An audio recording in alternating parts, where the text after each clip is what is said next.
And what's up, everybody? Right now, I'm watching the Cavs versus the Brooklyn Nets. And the Brooklyn Nets appear to have lost their second game in a row to the Cavs. And I know a lot of people are going to be going crazy on Twitter, in the media tomorrow, on ESPN, Undisputed. Now, this is the thing. Last time they played on Wednesday, Trade Kyrie was trending on Twitter. Now, I don't think that they should trade Kyrie, but I also think they have a big problem. I don't think it's as big of a problem as some people are making it seem, but they're not wrong in what they're saying about Kyrie Irving. I personally felt like I dealt with Kyrie Irving in Boston because I'm a Boston Celtics fan. So basically, what I've seen so far, especially these last two games, is just Kyrie being Kyrie. If you look at the stats, I haven't seen them just now, but I was looking at them earlier. Collin Sexton had as many points as Kyrie, but he also had 8 assists. Kyrie only had 3 at that time. And that's a huge part of the way Kyrie plays. He's a very ISO type player.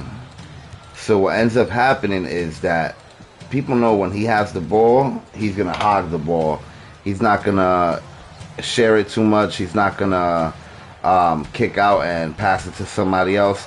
So when they're playing defense on an offensive style like that, they have so many options of how to actually approach the Nets. Sorry. Now tonight with KD not playing, they had an opportunity to better balance and distribute the ball, especially between Harden and Kyrie.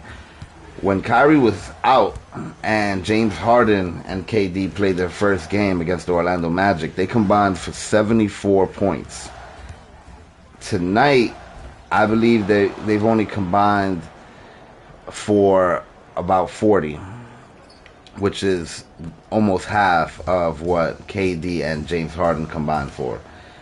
So, that being said, do I think their issues can be fixed? Who knows?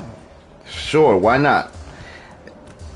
It shouldn't take much for them to find their rhythm and see what it is that makes them successful as a unit. But at the moment, we're not seeing it. I'm not seeing it.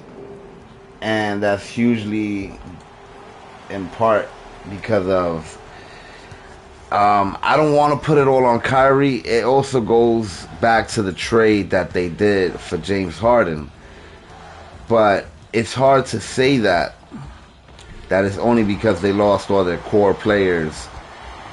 It's hard to say that that's the reason why, because when KD and James Harden were playing just the other day, they lit the court up. Like, they did not have a problem their first game out. So a lot of people are putting the blame on Kyrie again. I don't necessarily think that's entirely fair, but the truth is that it's definitely something that should be discussed within the organization. I don't know if there's any way to necessarily fix it now, because I don't know who's available that they could trade for to try to add some depth. I don't know what assets they have left to trade. And I don't think it's shocking that they lost this game as well, because if you saw the game on Wednesday, the way the Cavaliers were playing, they were playing very confident. And they just happened to have two of those core team members that have been a huge part of the Brooklyn Nets for the last couple years, before Kyrie Irving and KD even arrived. So you put that into the equation, and there's a high chance that that team would just perform better. The Cavaliers have more depth depth than the Brooklyn Nets at the moment. And it seems crazy with three huge players, them not being able to win against the Cavaliers. But I don't know. I don't know what it's going to take for them to fix it. I don't think they should trade Kyrie, but I wouldn't have traded for Kyrie in the first place because of what I saw in Boston. A lot of people, when they heard us Boston Celtics fans complaining about Kyrie Irving, they thought we were just bitter that he didn't want to be with the team no more. But that was not the case. By the time he announced he was leaving, we were hoping that was the case. A lot of us was hoping that Kyrie Irving leaves and Terry Rozier becomes the starting point guard. Of course, that didn't happen, and we ended up getting Kemba Walker, which I think was amazing. But a lot of people think we were just bitter about him wanting to leave, and that's why we were complaining about him. But no, it was a lot more than that, and you guys have seen it now with the Brooklyn Nets, and it's going to be a long season. Kyrie Irving tonight, when they ask him about the game, he's going to be very positive, and he's going to say it's just one game. You know, this is that. We're still trying to find a rhythm. He's going to say all the right things because Kyrie Irving knows how to do that. But what's going to happen come March, come April, when these games kind of have higher stakes on the line, and basically it's just going to be very tense for him. And I don't know how he's going to handle that. What I saw during his time with the Boston Celtics, whenever the team was losing in the fourth quarter, Kyrie did not make smart decisions with the ball. He either was hogging the ball a little bit, dribbling too much, and in return, not distributing the ball to his teammates enough. That being said, I just made a good shot with Collin. That being said, I don't think this team, particularly Kyrie, has the emotional range to be able to manage a full season anymore. Even with the Boston Celtics, his 2 years there, he missed a lot of games. The first season, he got out with injury, and people were already whispering that the team plays better without him. And this year, now with the Brooklyn Nets, a lot of people can make that argument too, especially after seeing James Harden's debut last Saturday. So going forward, I know Kyrie's going to continue to say the right thing, and they're going to have a nice team win that's going to give them some confidence, but that's just going to be one win.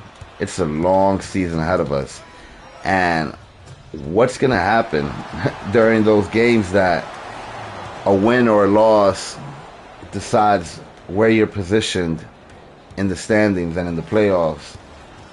Is Kyrie Irving going to be able to keep his cool? Is he going to start blaming some of the other team members? Because we heard it last season too. He came back and played one game with them, and they lost after winning a couple games without him. And the first thing he said was that it's glaring that we need better players. He likes to put the blame on other people. And anytime he puts the blame on himself, he's lying. He's just trying to say the right thing. So this year, with them not even playing that much players, I think I saw tonight that they've only been playing 4 players off the bench. There's not going to be, well, I'm looking at it now, there's actually 6 players, but the bottom 2 only have 3 minutes each. So there's not going to be a lot of people to put the blame on. So is Kyrie going to be able to take that accountability and look himself in the mirror and realize that he's also to blame in some of those situations? Also, how is Steve Nash going to respond? As we know, this is Steve Nash's first year as an NBA coach. And as Kyrie himself said, the Nets don't really have a coach. So is Steve Nash going to be able to coach the team into performing better? Or is he just going to watch the boat sink and go down with them? And this is against the Cavs. I'm not trying to diss the Cavs. I think the Cavs have been showing a lot of potential this season. Andre Drummond has been playing good. Collin has really stepped up. They just acquired Jared Allen and Prince. So the team has a lot of assets to succeed. But what's going to happen when the Brooklyn Nets face a Lakers team or even a Celtics team? I don't know. I don't think they should trade Kyrie. Like I said, I don't think that. But whatever they're doing now is not working. And it might be too early to say that. It's only been 2 games since Kyrie came back. But guess what? I don't think he should have left in the first place. He could say what he wants, that it's personal reasons. And the speech he gave talking about why he was absent from the games, I've heard that speech from Kyrie on about 4 or 5 other occasions. Kyrie always has a reason. Kyrie always has an excuse. And at the end of the day, he just got to step up. If he would have came back, and everybody's going to look at the stat line, but the stat line does not tell the whole story. If he would have came back, balled out, and won, then he could talk about that when he comes back, he's going to be focused and he's going to let his game do the talking. He could say all that if they're performing at a high level and getting wins. But getting 37 points, getting 28 points or whatever. Well, now he has 38. A loss is a loss. It doesn't matter how many points he scored. They had 2 days to make adjustments and try to react. And I honestly think he came back for that game particularly because in his mind he thought it would be an easy win. It'll be the perfect game to showcase what they could do. It's like when the NBA schedules a returning Giannis to play against the Kings or some low tier team. It's because they expect the other team to not do that good against Giannis. So I really think that that's the reason why he came back against the Cavs, because he really thought that it was going to be that easy for them to just put on a show. And Cavs dominated them in the second overtime. Throughout the game, they was going back and forth. Cool. But now, for them to do it again is saying a lot. And you know what? A bunch of Brooklyn Nets fans, and I'm from Brooklyn, bro.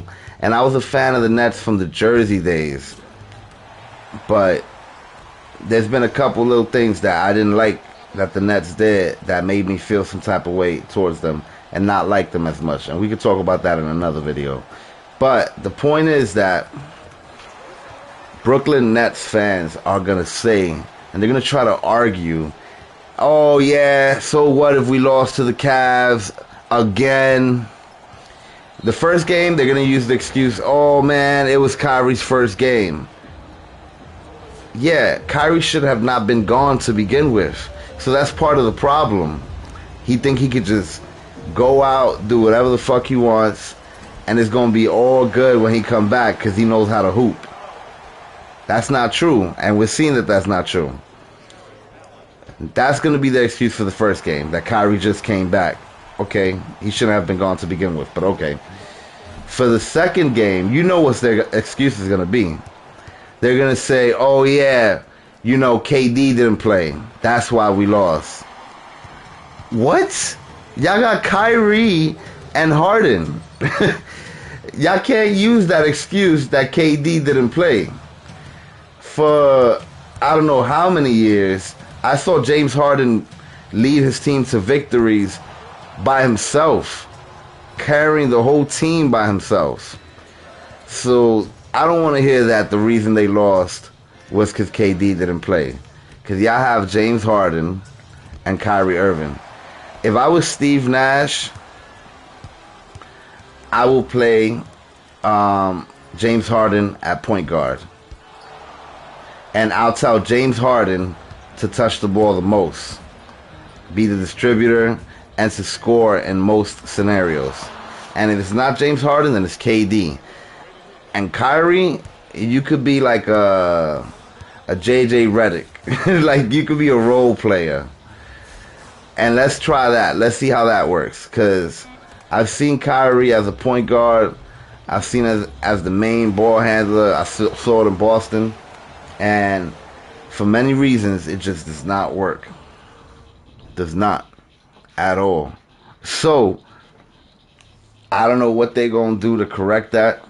But if I was Steve Nash, I would put the ball less in Kyrie Irving's hands. And it's not about the fact that he just came back. Because he's playing his ass off. He's scoring all these points. But he's not doing what he has to do. If you guys watched The Last Dance, which I did, I didn't even finish it because I like to savor certain things. If I just rush through it, then I'm going to be upset that I already saw it and now I can't watch it. So I still have a couple episodes left. But the narrative was that Jordan cannot win just by trying to ball out and play for himself and lead the team to win by himself. Phil Jackson and the coach before Phil basically instructed Michael Jordan to use his teammates so that his teammates get better, and whenever he has the ball, he could perform at a high level. That's what Kyrie needs to do. Kyrie really thinks that he could lead any team to a championship by himself. That's what he thinks. That's not how he really feels. That's how he thinks, but the way he feels in his soul, he knows that he needs a KD or a LeBron to win a title, to compete at a high level. So, that being said, a lot of people consider KD to be troublesome in the locker room. They consider KD to be a problematic personality. I've never seen one thing from KD that was problematic, because KD is a high professional that will carry a team on his back, and he'll say all the right things, and he'll never throw his team under the bus, and he'll never miss a game. Like, that's the kind of guy KD is. So I don't know why people always refer to KD as problematic. Kyrie is not like that. Kyrie is very sensitive, very emotional, and shit is gonna hit the fan at some point this season. There's gonna be these tough losses. He could shake it off because he just got back, and he could say all the right things. But there's gonna be a loss to a Eastern Conference team, Eastern Conference playoff team. There's gonna be a loss that he's gonna be really bothered by it, and they're gonna ask him something about it, that being the media, and he's gonna say the wrong thing, and then they're gonna talk about it the next day, and then what do you know? He's gonna get even more mad, and then he's not gonna want to talk to the media again, and then he's gonna donate money to some school so he could feel better about himself and tell himself, I'm not what these guys are saying about me. I'm a good dude. I just donated this and that. But Kyrie, come on, brother. Like, you're getting too old for this shit. Like, and I'm not gonna put tonight's loss on them, because that's taken away from the Cleveland Cavaliers. And I think the Cleveland Cavaliers really balled out these last two games. But with a roster, with those two guys, a James Harden and a Kyrie Irving or a KD, it should be very hard for you guys to beat those teams. All the analysts are saying they have no defense, and talking about how the Cavaliers have the second worst defense in the league, and they put up 147 points. And tonight, they put up 125, and that's cool. But I don't know, man. There's more to it, and it comes with Kyrie. And I told people this, and everybody thought I was just a Boston Celtics fan that was bitter about him leaving. I was happy he left. If we could go back to 2017, I didn't even want to trade him for Isaiah Thomas. I thought we should let Isaiah recover.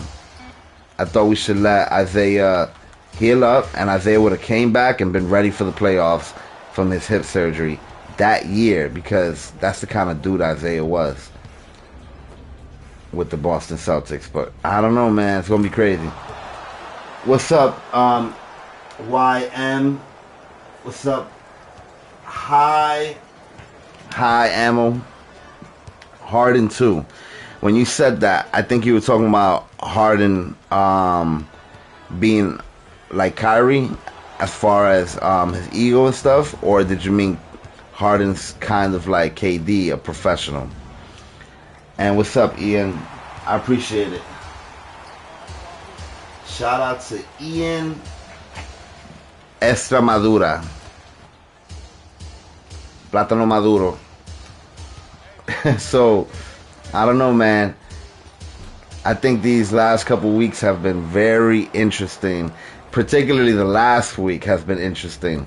Something else I wanted to talk about, but I want to talk about more in depth in another video, is the New York Knicks.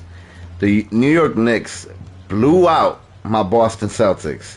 And I'm not going to use the excuse that we didn't have Jason Tatum, because that's not an excuse. We should be able to perform at a high level with or without Jason Tatum. But the New York Knicks blew out the Boston Celtics. And then last night, they defeated the Golden State Warriors. And the Warriors just defeated the Lakers. And the Lakers just manhandled the Bucks. Like, there's a lot of craziness going on this week in the NBA. I think some players are already feeling fatigued because of all the COVID protocols, and it's already starting to drain them this season. They came out hot and fresh at the beginning of the year because, you know, they was excited. But now they're remembering that they were just playing a couple of weeks ago in the playoffs and virtually had no time to rest, and it's just getting to their heads. And I'm sure they'll pick it up again come playoff season and before the season ends. But it's just a lot of weird performances from some teams. I'm starting to think the Knicks are a playoff team, the way they've been playing.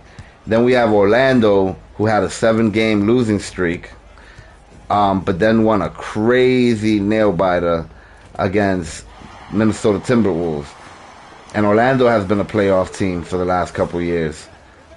So it's just been very interesting. I just want Jason Tatum to come back so I could feel confident again about my Celtics. I mean, I'm always going to be confident about my Celtics. But I just want Tatum to come back.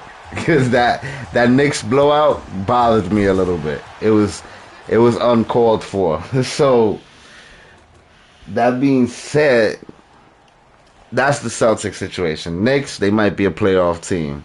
Magic, if they could ride some of Cole Anthony's energy and start mentoring him to be a star player, they have a bright future, especially with Nikola Vucevic and Aaron Gordon, Mo Bamba and stuff. Like, they have a lot of potential as a team. Evan Fournier, I can never pronounce names. But, so all these teams, they have potentially bright futures. The Phoenix Suns, I expect them to be a playoff team. The Brooklyn Nets, they're going to be a playoff team, but what's going to happen, man, when the cookie crumbles, Mr. Scrumble? What's really going to happen when the cards start falling? Who's going to blame who first? Or are they just going to keep their cool and not blame each other, which is very hard to do with that much potential, that much talent. And Steve Nash, bro, you could be a positive coach every time, or you could be a coach that lights a fire on your team. To give you an example, Brad Stevens is really cool and confident all the time, the Boston Celtics head coach. But he is very honest, too. Even if we win, the first thing he says is we could have done a lot better. I feel like we were allowing too much in the first quarter. I feel like, so he basically shit on his team, but he does it in a constructive way. So I want to see what Steve Nash does these next couple days, next couple weeks to correct this. And I'm going to look down the schedule for the Brooklyn Nets, and we're going to try to see when they're going to finally get their big win with the big three that they have. I'm starting to think we don't even have a big three in the NBA. Everybody always tries to put together a big three, a big three. And I'm starting to think we don't have a big three, and we probably haven't had a big three for a long time. Because what happens when you put three big players together, one of them is not a big three anymore. He becomes a role player. In Cleveland, that was Kevin Love. He was an excellent role player, but he became the role player out of the three. In Miami, it was Chris Bosh a little bit. He was an excellent player, but compared to D. Wade and LeBron, who really carried the load, he became a role player. In Los Angeles, we got two. In what's his name? In the Clippers, we got two. In most teams, we have two. Two. Two big threes, or whatever. I mean, two big twos and a third role player assigned. What kind of pass was that, Kyrie? So now in Brooklyn, everybody looking at them like they the Justice League and they got the big three. But I don't see that in Kyrie Irving. I think Kyrie is talented. I think he has skills. But I don't think he's a good basketball player. Not from what I saw in Boston. The game of basketball is more than being able to cross somebody and score on every given night.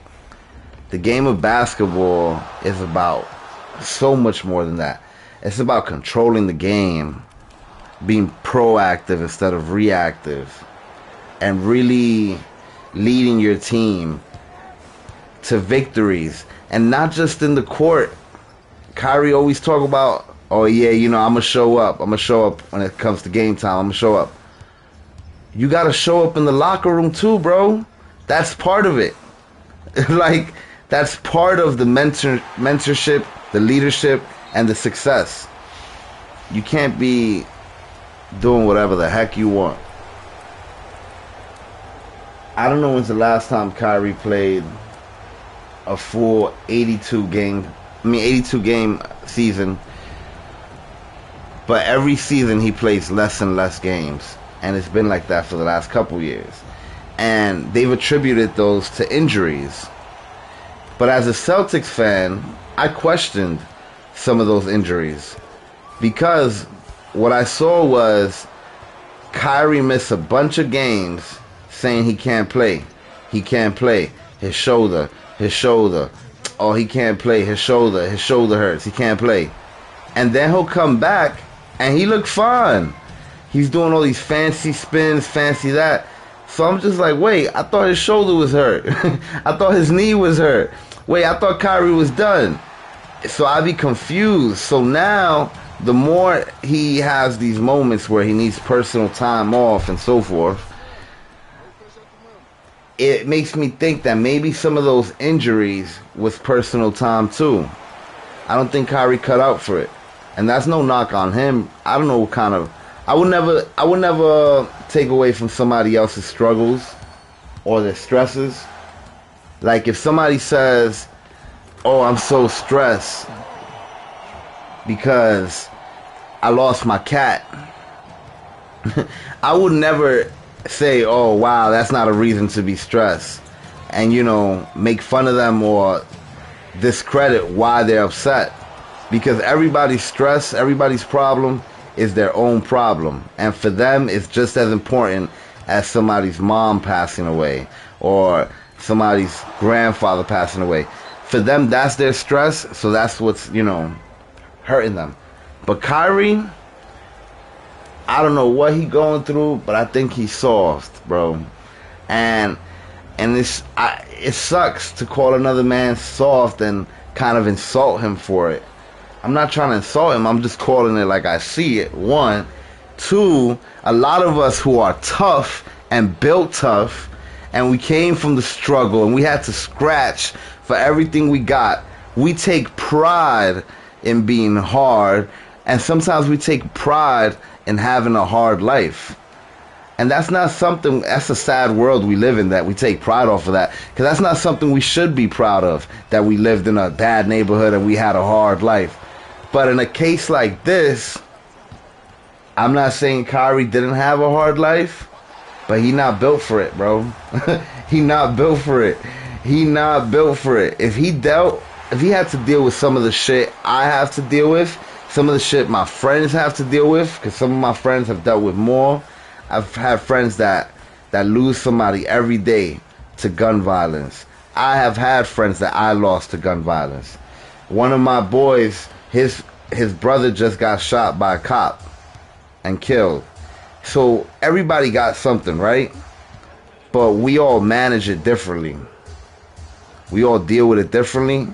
And Kyrie, I get it. There's a lot on your plate. There just happens to be a lot on my plate. I get it, bro. There's a lot on all of our plates. But you need to learn how to still eat the plate and deal with it and so forth. Let me see what Ian said. Yes, Ian, pretty much. I always love to play NBA Live. NBA Live is my baby. And I have 2K, and I'm actually going to play some 2K soon. I reinstalled it. But I love my NBA Live. Look at this. It's just gorgeous. Look at the crowd reaction. Look at the momentum, the way the screen worked, the pass. It just has such a really nice flow to the game.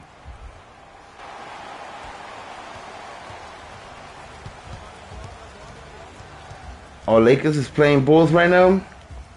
Two classic franchises. I hope Zach ball out. I hope he takes the challenge and really goes at it. So in this game, this is crazy. In this game, we have 22 seconds left.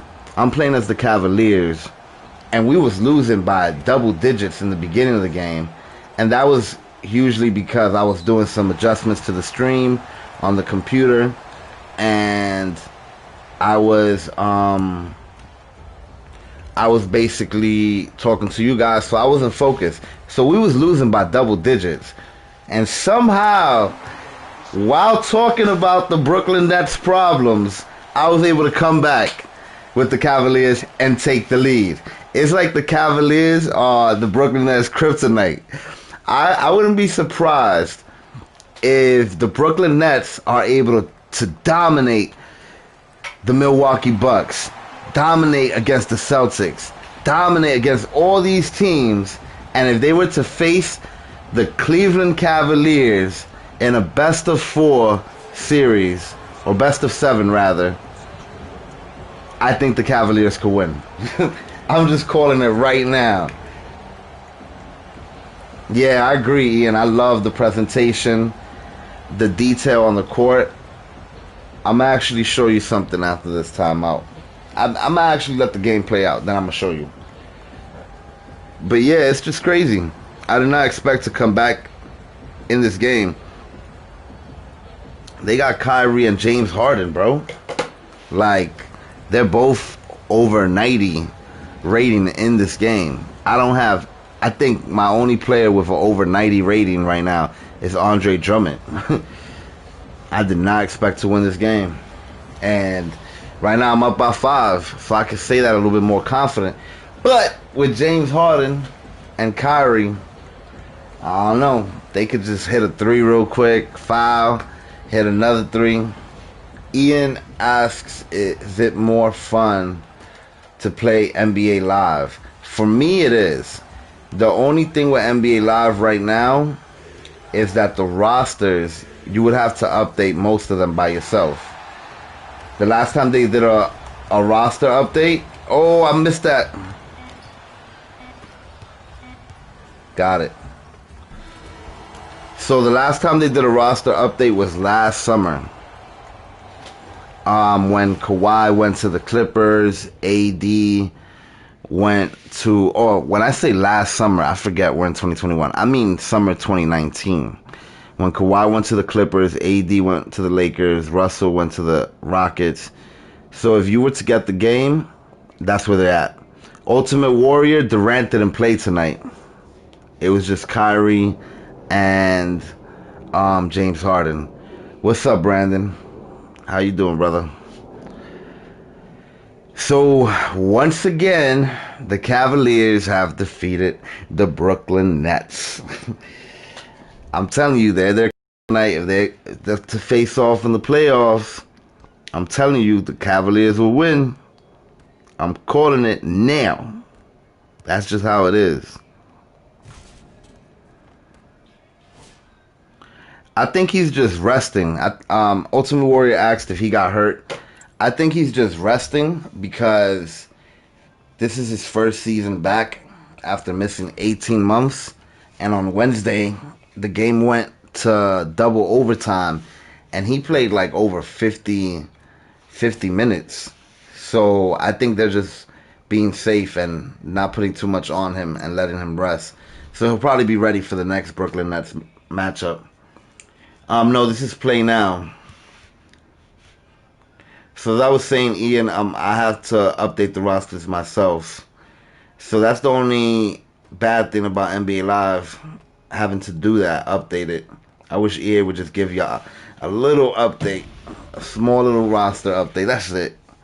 But the last update was after the Kawhi trade, Anthony Davis to the Lakers, Russell to the Rockets.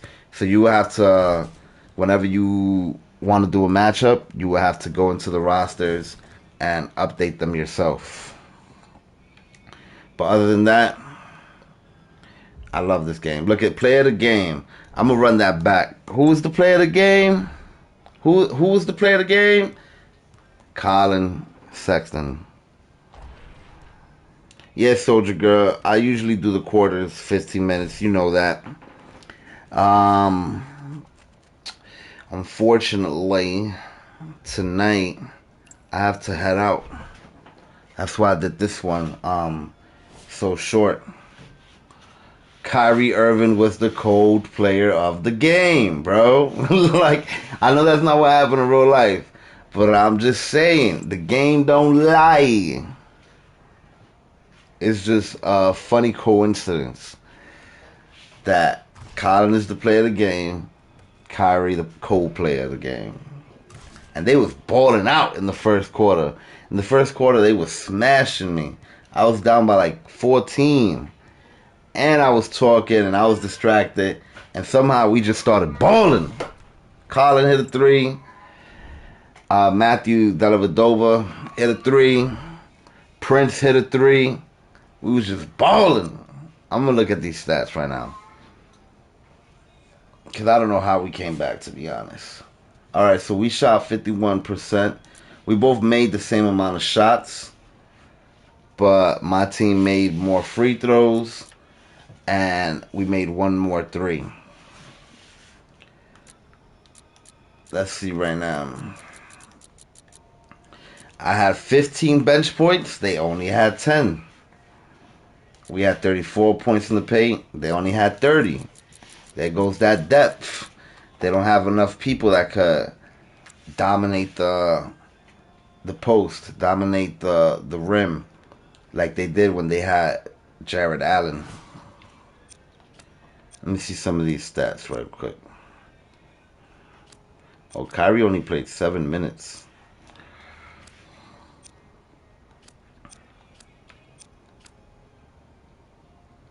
Joe Harris was the point leader for the game.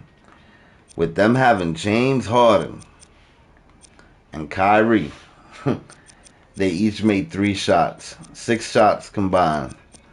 And let's see Cleveland. Collin had 6 assists. Let's see how many assists Kyrie had. Kyrie had 0 assists, bro. The game don't lie. To Collin's 6 assists. And he had 15 points. My man's balled out. Matthew had 2 threes. Prince had 1. It's crazy. And Ian, to go back to the detail of the court. First, let me get a shot at my boy Collin, because he deserved it. He balled out these last 2 games. So let's get a nice little shot of my boy. Look at him. He know he tough, bro. He know he tough. Look at him. He look Aki right now. He's like, what? They thought they was going to do different tonight? Nah, boy. Oh, that's a good shot of him right there. I like that shot. My boy Collin not playing, bro. And let's see Kyrie. Where Kyrie's sad ass at? Let's see James. See, James just like, he's like, it's alright, whatever, man. We played good. James is like smiling.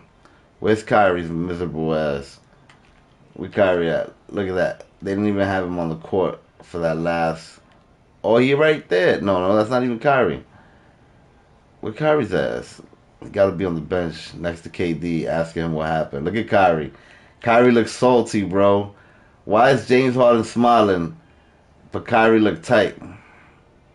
Look, he rolling his eyes, bro. Let me see if I can get this clear. There you go. Look, he trying to like, he talking shit. He trying to like grit his teeth, and he just really upset right now. Look at him. He didn't even want to look at the play. Poor Kyrie, man. Look at him. He tight, bro. I'm going to take a picture of his ass, too. KD just chilling. What's up, game kids? Alright, let me see this. Let me look at sad Kyrie. I want to see when he looked down. Kyrie. Poor guy.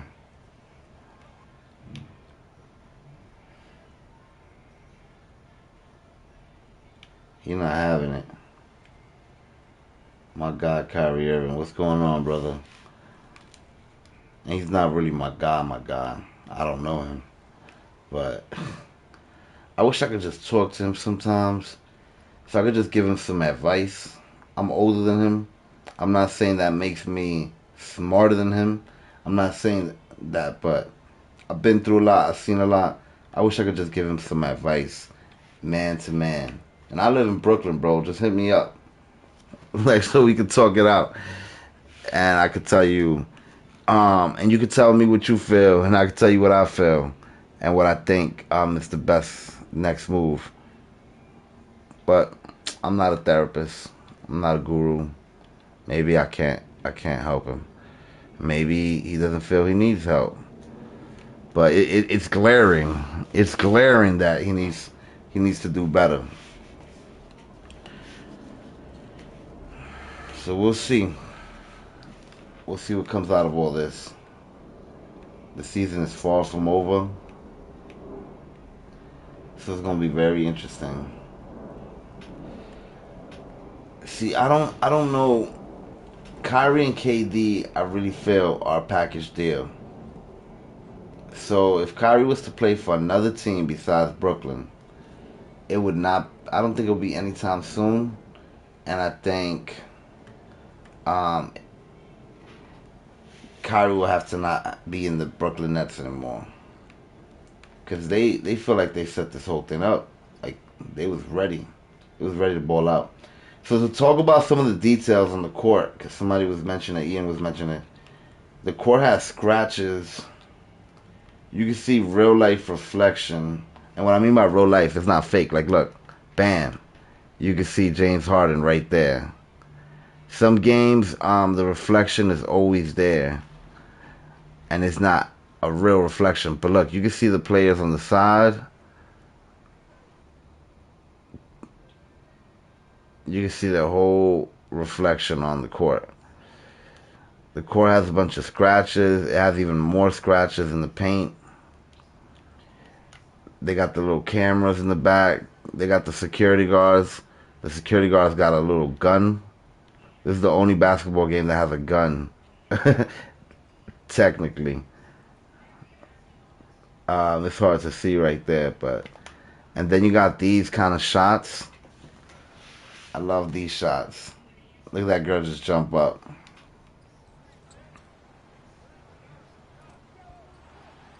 Now everybody went crazy.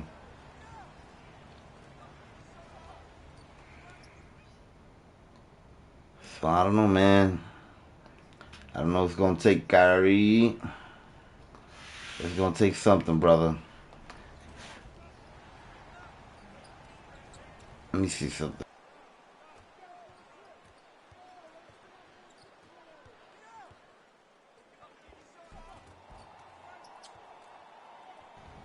All right. So apparently the Nets play the Miami Heat next, which is very interesting. The Heat might lose that game,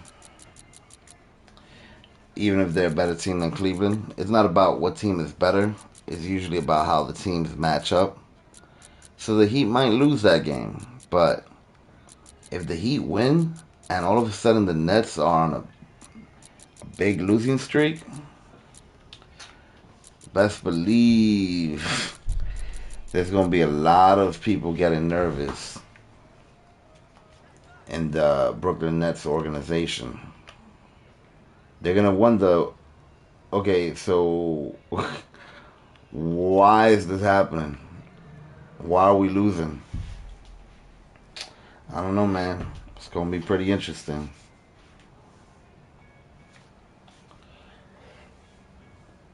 But yep, so that's all. That's all I have to say on the topic. I hope I covered a lot. We're going to keep that situation updated as it continues to develop. And let me know what you guys think about this style of videos.